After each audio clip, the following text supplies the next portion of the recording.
Imagine un instant. Quelqu'un qu'on retrouve mort, la tête dans les toilettes. La scène paraît presque irréelle, comme sortie d'un film, et pourtant, elle est bien vraie. Le corps est là, immobile, sans souffle, dans un lieu qui inspire l'humiliation et l'impureté. On n'entend que le silence pesant, interrompu par les pas hésitants de ceux qui découvrent ce drame. Les regards se croisent, choqués. Personne n'ose s'approcher trop vite, comme si l'instant exigeait un respect mêlé de stupeur. Cette image reste gravée dans les mémoires, car il y a des morts qui marquent plus que d'autres. Mourir dans un lit, entouré des siens, c'est une chose. Mais être retrouvé ainsi, dans un endroit qu'on n'associe jamais à la dignité humaine, voilà qui bouleverse. Cela dérange parce que cela pose une question brutale. Et si c'était moi, quelle serait la dernière image que le monde retiendrait de moi? Cette mort n'est pas anodine. Elle n'est pas simplement l'arrêt d'un cœur ou le dernier souffle d'un être humain. Elle est un rappel puissant, presque brutal, que la vie est fragile et que notre départ de ce monde ne dépend pas de nos choix. Nous passons notre temps à planifier nos projets, nos voyages, nos réussites, mais avons-nous déjà planifié notre mort? Non pas la date ou l'heure, car cela, Allah seul le sait, mais l'état dans lequel nous serons le jour où notre âme quittera notre corps. Dans le Coran, Allah nous rappelle « Chaque âme goûtera à la mort ». Sourate Al-Imran, 385. Un verset que nous connaissons, mais que nous oublions dans le tumulte du quotidien. Ce rappel devient terriblement réel quand on imagine une fin aussi choquante que celle d'un homme retrouvé dans les toilettes. Alors, pose-toi cette question essentielle. Quelle sera ma dernière image sur cette terre? Comment voudrais-je que les autres se souviennent de moi? Car il n'y a rien de plus bouleversant que de réaliser que nous n'avons aucun contrôle sur l'endroit ni sur la manière dont nous allons mourir. Mais nous avons le contrôle sur comment nous vivons jusqu'à ce jour. Reste bien jusqu'à la fin de cette vidéo, car ce que tu vas découvrir pourrait changer ta façon de voir la vie. Et surtout, la mort. Et toi, si tu devais mourir aujourd'hui, comment aimerais-tu être rappelé? Partage ton ressenti en commentaire. Avant de commencer cette vidéo, n'oubliez pas de liker cette vidéo, car cela nous donne beaucoup de force pour continuer à partager du contenu bénéfique. Et je vous invite à vous abonner à notre chaîne et d'activer la cloche de notification pour rester informé de nos prochaines publications sur la foi islamique. Partagez-la avec vos proches et laissez un commentaire pour me dire ce que vous en pensez. Merci et bonne vidéo. La fragilité de la vie et la mort inattendue. La mort est l'un des plus grands mystères de notre existence. Elle ne frappe pas toujours après une longue maladie, ni seulement dans la vieillesse. Elle surprend, elle arrache, elle bouleverse. Nous connaissons tous des histoires de personnes qui semblaient en bonne santé, qui riaient quelques heures avant, et qu'on a retrouvées sans vie peu de temps après. Un homme qui s'effondre dans sa cuisine, une femme qui perd la vie dans un accident banal sur la route, une célébrité qu'on retrouve morte dans sa chambre d'hôtel sans explication claire. Chaque jour, des nouvelles de ce genre circulent et nous rappellent que personne n'est à l'abri. La mort n'attend pas que tu sois prêt. Elle ne frappe pas seulement quand tu as terminé tes affaires, dit au revoir à tes proches ou accompli tes projets. Elle interrompt, elle coupe, elle choque. Et souvent, elle arrive dans les moments les plus inattendus, parfois même dans des lieux qu'on n'imagine jamais. C'est là que le cas d'un homme retrouvé mort, la tête dans les toilettes, devient un rappel particulièrement marquant. Car mourir dans un tel lieu n'est pas seulement une mort soudaine, c'est aussi une mort qui porte un signe d'humiliation terrestre. Un rappel qu'à aucun être humain, aussi digne ou riche soit-il, n'est à l'abri d'un départ dans des conditions troublantes. Allah nous le rappelle clairement dans le Coran. Nul ne sait ce qu'il acquérera demain, et nul ne sait dans quelle terre il mourra. Sourate Luqman 30 et 1-34. Ce verset est un miroir puissant. Nous pouvons prévoir nos rendez-vous, nos mariages, nos voyages, mais nous ne pouvons pas prévoir notre dernier souffle ni l'endroit où notre corps sera déposé sans vie. La mort dans un lieu impur, comme les toilettes, choque notre conscience. Elle nous force à réfléchir. Et si c'était moi ? Elle nous rappelle que la dignité extérieure ne compte pas au moment de la mort. Ce qui compte réellement, c'est l'état de notre cœur au moment où l'âme quitte le corps. Un jour, quelqu'un peut mourir en prière et son visage brillera de lumière. Un autre peut mourir dans un lieu impur et les gens détourneront leurs yeux de honte. La différence ne réside pas dans le hasard, mais dans la vie que chacun a menée avant ce dernier instant. Réfléchis un instant. Si ta vie s'arrêtait aujourd'hui, serais-tu prêt à rencontrer Allah ? Écris en commentaire. Penses-tu que la mort soudaine est une miséricorde ou une épreuve plus lourde ? Histoire réelle choquante. L'histoire de l'homme retrouvé mort, la tête dans les toilettes, n'est pas isolée. Le monde a connu, et continue de connaître, des morts qui choquent par leur étrangeté ou par l'humiliation qu'elles portent. Un exemple tragique est celui de personnes décédées après une nuit d'ivresse, découvertes dans des positions indignes. Leurs proches pleurent, mais l'image de leur fin reste marquée par la honte. Un autre cas est celui d'hommes et de femmes emportés par la drogue, retrouvés seuls, abandonnés, dans des chambres d'hôtel ou dans des rues froides. Les médias se saisissent souvent de ces histoires. On se souvient de célébrités, artistes ou acteurs dont la gloire immense n'a pas empêché une fin troublante. Overdose, accident absurde, solitude dans une salle de bain. Leurs noms restent liés à la manière dont ils sont morts plus qu'à leurs œuvres. Le monde entier répète « Il est mort ainsi », comme si cette dernière image effaçait tout le reste de leur existence. Et pourtant, cette réalité est universelle. L'être humain est souvent défini par son départ. Car la mort est la dernière page du livre de notre vie, et c'est elle que les gens retiennent. Peu importe la richesse, le succès ou la réputation, la dernière image devient un sceau. Mais il existe aussi des histoires lumineuses, à l'opposé de ces fins honteuses. Des personnes sont mortes en prosternation, le front posé sur la terre, comme si Allah leur avait accordé le plus bel honneur. Certains ont rendu leur dernier souffle en récitant le Coran, avec le sourire sur les lèvres. Des témoignages réels racontent des musulmans décédés dans leur mosquée, en pleine prière du vendredi. Ces récits ne cessent d'émouvoir, car ils montrent que la mort peut être une élévation et non une humiliation. Le prophète a dit « On sera ressuscité dans l'état où l'on est mort », rapporté par Muslim. Cette parole suffit à nous faire réfléchir. Si la mort est notre dernière scène, elle devient aussi la première de notre vie éternelle. Alors demande-toi, quelle image veux-tu laisser derrière toi ?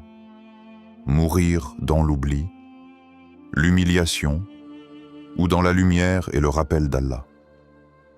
Car ce que tu construis aujourd'hui, par tes actes et ton état de cœur, préparera le sceau de ta vie. Pense-y.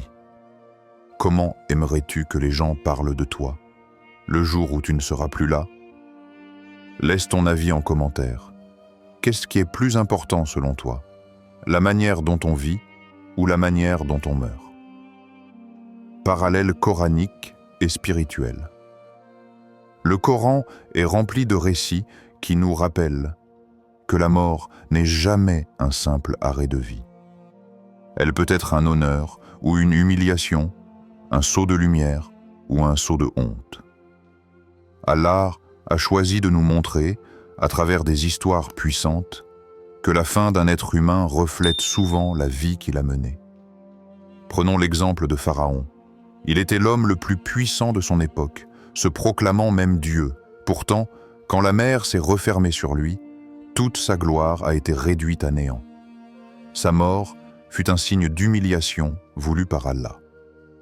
Le Coran raconte « Aujourd'hui, nous allons épargner ton corps afin que tu deviennes un signe pour ceux qui viendront après toi. » Sourate Yunus 10:092.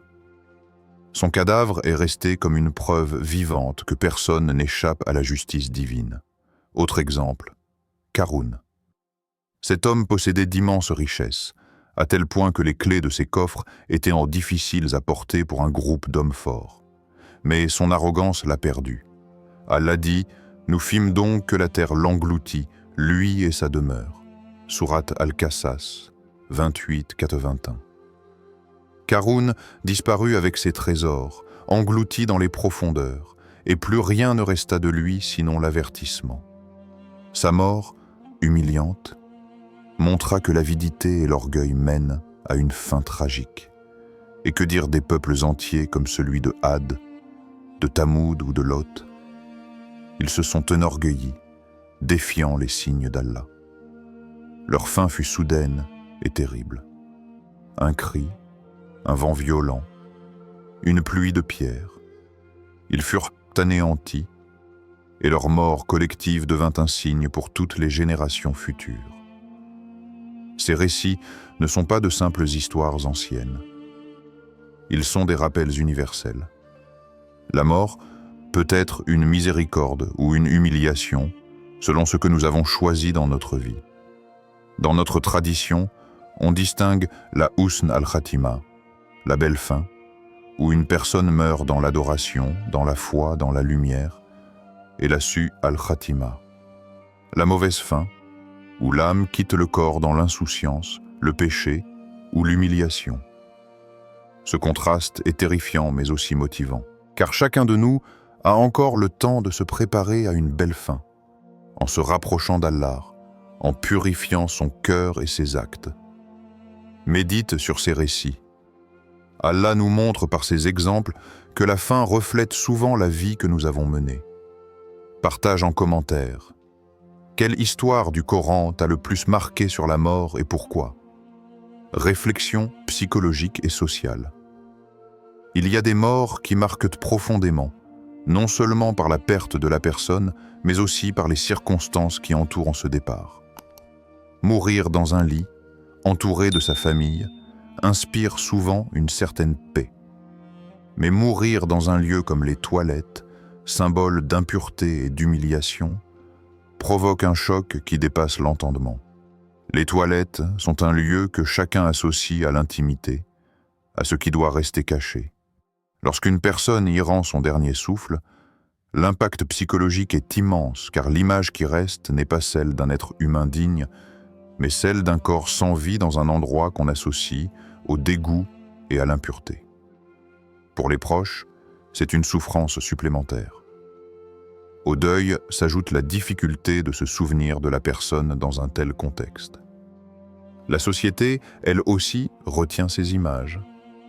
Combien d'histoires de morts étranges circulent, parfois accompagnées de moqueries ou de jugements.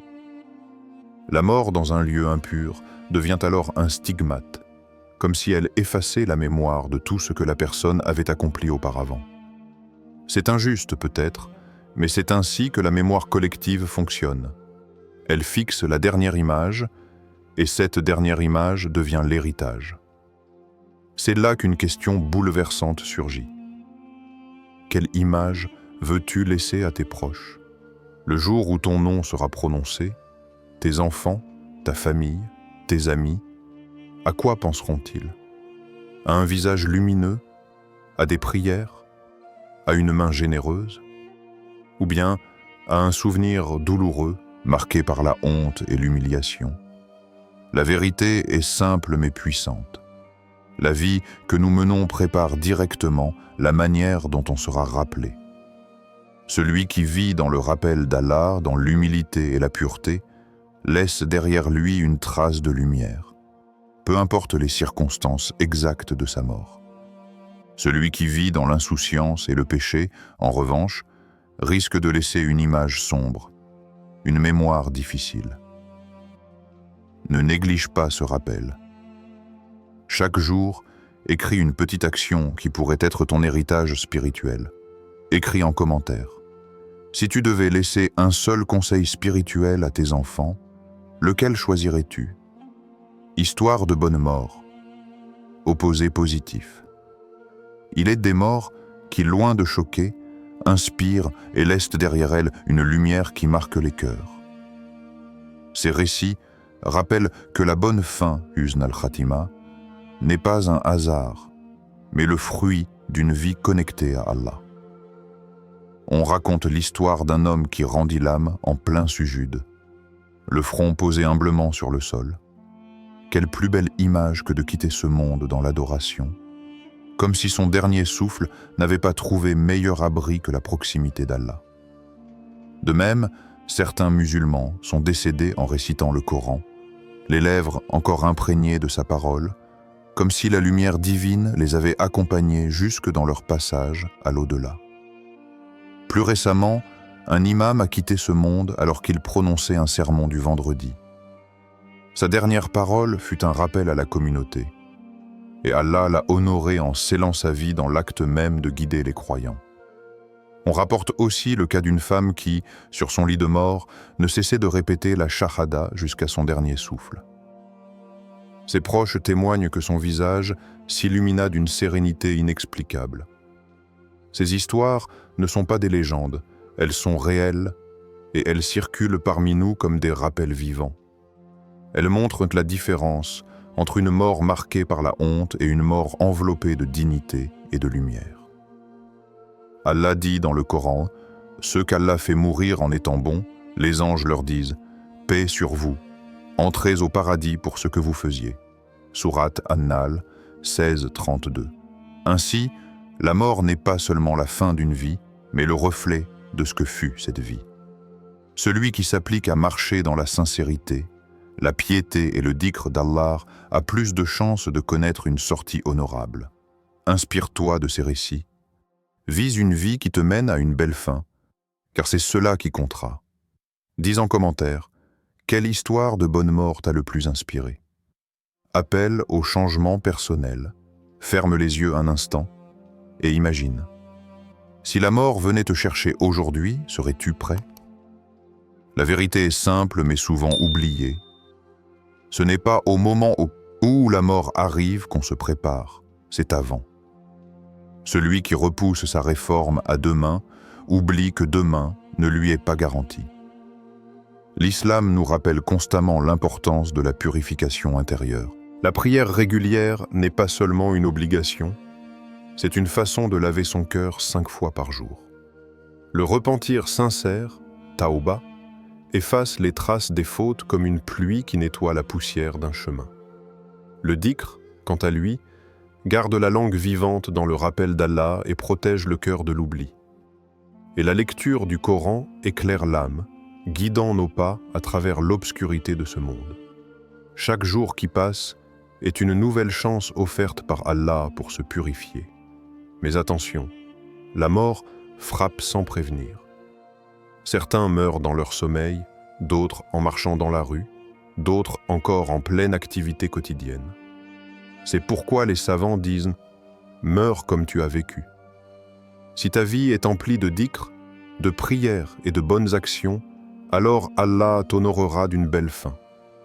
Allah dit dans le Coran « Ô vous qui avez cru, craignez Allah comme il doit être craint, et ne mourrez qu'en pleine soumission. » Islam. Sourate Al-Imran 302. Ces mots sont un rappel direct. Vise dans l'islam, demeure dans l'obéissance, afin que la mort ne te surprenne pas dans l'insouciance. Prends 1 minute aujourd'hui, demande pardon à Allah et commence une action que tu ne remettras plus jamais à demain. Partage avec nous. Quelle est la première petite action que tu décides d'accomplir dès aujourd'hui? Conclusion, méditative et prière finale. La mort dans un lieu honteux, comme celle retrouvée la tête dans les toilettes, n'est pas simplement un événement tragique. Elle est un réveil brutal, un rappel que la vie est courte et que notre passage sur cette terre peut se terminer dans la lumière ou dans l'ombre. Ce choc doit nous pousser à réfléchir. Comment voulons-nous vivre et surtout, comment voulons-nous mourir? Le contraste est frappant. Certains quittent ce monde dans l'humiliation, marqués par l'insouciance ou le péché. D'autres partent dans la lumière, en prière, en récitation du Coran, ou avec le dhikr sur les lèvres, laissant derrière eux un héritage de paix et d'inspiration. Ce choix n'est pas le fruit du hasard. Il résulte de la vie que nous menons chaque jour. La mort révèle ce que nous avons vraiment été. Elle expose notre état intérieur et notre relation avec Allah. Ainsi, ce que nous faisons aujourd'hui, même dans les petites actions, construit le sceau de notre fin. Chaque prière accomplie, chaque repentance sincère, chaque acte de bienfaisance est un pas vers une bonne fin. Husn al-Khatima. Ignorer ces rappels, repousser la purification ou vivre dans l'insouciance, c'est risquer une sortie humiliante, une mauvaise fin, sous al-Khatima, qui laissera un souvenir douloureux. Que cette réflexion inspire chacun de nous à choisir sa voie avec conscience. La mort est inévitable, mais notre état au moment du dernier souffle peut être façonné par nos actions et notre foi. Doua finale. Ô Allah, accorde-nous une bonne fin, éloigne-nous d'une mort humiliante, fais que nous quittions ce monde avec la shahada sur nos lèvres et la lumière dans nos cœurs.